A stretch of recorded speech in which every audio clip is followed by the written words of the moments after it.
تعالوا بينا نعمل بسكوتة في هدوء كده. مكوناتها بسيطة جدا، بتتعمل بسرعة رهيبة. يلا بينا نقول بسم الله. نص كوباية سكر بودرة، هحط عليهم نص كوباية سمنة، وممكن بدل السمنة دي تبقى زيت او زبدة اللي موجود عندك.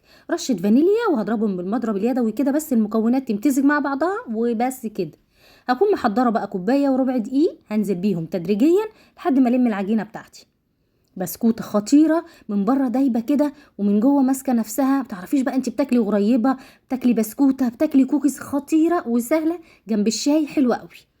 لميت بقى كده العجينة بتاعتي، وحطيت الكوباية وربع دقيق، وزي ما انتوا شايفين كده هو ده القوام اللي انا عايزاه. هكورها واعمل بالمعلقة كده زي ما انتوا شايفين. طريقة التشكيل سهلة جدا وبسيطة. هحطها في الصاج بتاعي مش مدهون اي حاجة.